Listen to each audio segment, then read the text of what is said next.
MC, UGK for life, you already know, baby. Let's do it. Aujourd'hui, dans votre émission d'aujourd'hui, nous allons rencontrer un joueur basketteur sénégalais qui habite Mbour. Comme vous le voyez, nous sommes à Mbour, qui mesure plus de 2 mètres. Il a eu à jouer en NBA. Il est aujourd'hui immigré en Espagne.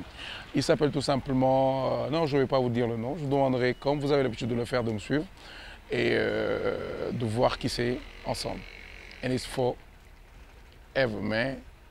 When them lanes be spitting at you, tell them I want a soldier. where you got it. I'm the hottest around. They'll know it when they see you rolling them polars around I it. got a soldier. With the top down, feeling the sounds quaking and vibrating your thighs, riding harder than guys with the chrome wheels at the bottom, white leather inside. When them lanes be spitting at you. Comme prévu, nous sommes avec la star Boniface Ndong. Boniface Nafiokoy, Mahimen, Tamina.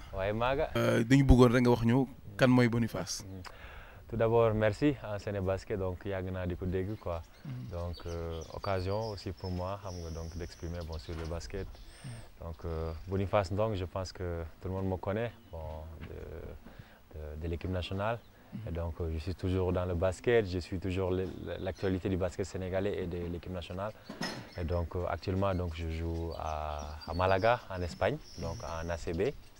Et donc, Boniface Ndong, originaire donc, de Mbour. Donc, actuellement au sud de Mbour, à 15 km, un petit village qui s'appelle Pointe-Sarène.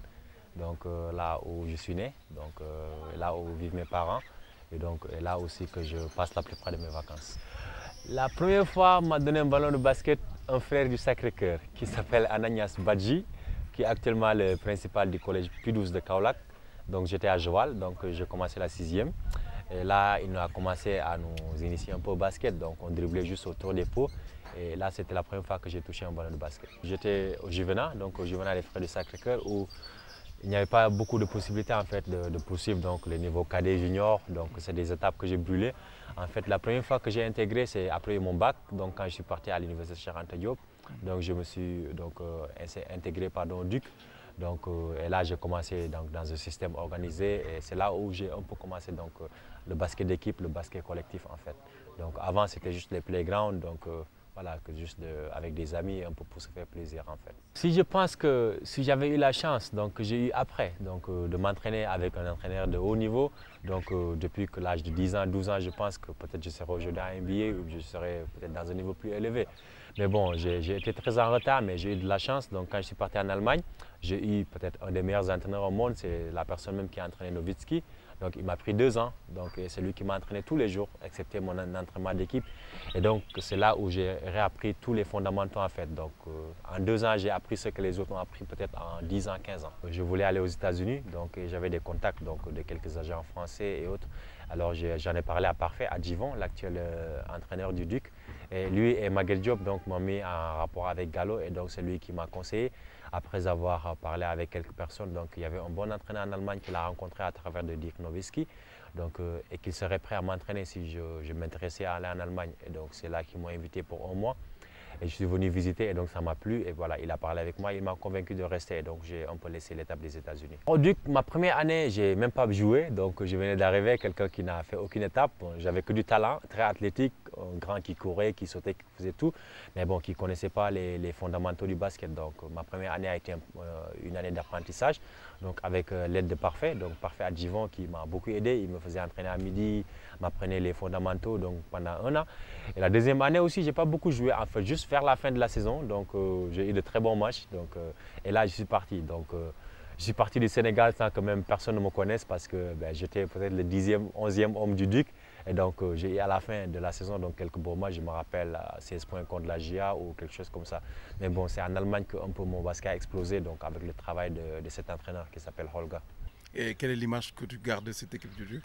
Alors, c'était vraiment une équipe forte parce que bon, les Makora, ils étaient physiquement tellement imposants. À ce moment-là, j'étais maigre comme, comme une flèche. Donc, c'est vrai, leur puissance m'avait beaucoup impressionné. Tu vois. Surtout Makora, donc lui, il était vraiment costaud. Donc, il balayait tout. Quoi. Donc, j'ai toujours cette image et chaque fois que je le vois, je le rappelle quoi, de cette histoire-là. Donc à part ça aussi, bon, il y avait les entraîneurs, donc je me rappelle Tafa, donc un entraîneur qui avait beaucoup de rigueur, qui nous poussait, qui nous, comme on dit, qui nous tuait à l'entraînement un peu, quoi. Donc, mais bon, c'est des choses qui nous ont aidés aussi dans le futur. Boniface, bon élève ou pas? Oui, très bon élève, jusqu'au bac.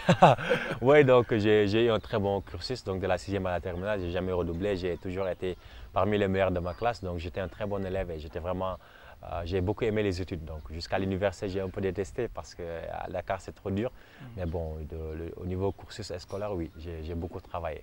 Boniface, penses-tu qu'on peut associer sport et études?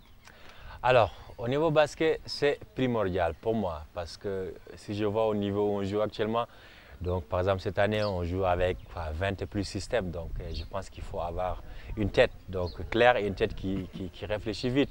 Et donc pour pouvoir jouer dans ce niveau-là, cet apprentissage-là, on a ça jusqu'à l'école. Donc c'est pour ça que pour moi, le basket est totalement associé à l'école. Donc c'est très difficile hein, donc, de ne pas étudier et puis d'être un bon basketteur. Bon, il y a des cas exceptionnels, hein, mais bon, aujourd'hui, à tous les jeunes qui pensent qu'ils peuvent laisser les études à part et se concentrer au basket, ils se trompent. Donc, en plus, la porte la plus ouverte aujourd'hui du basket, c'est quoi? Les États-Unis d'Amérique. Et donc et là, sport et études sont associés. Si tu vas à la NBA et tu ne vas pas en collège, tu n'as pas beaucoup de chance. Donc c'est pour ça que à tous les jeunes du Sénégal, je vous dis, étudiez d'abord. Ne pensez pas trop tôt au basket. Entraînez-vous, mais les études, c'est la chose la plus primordiale.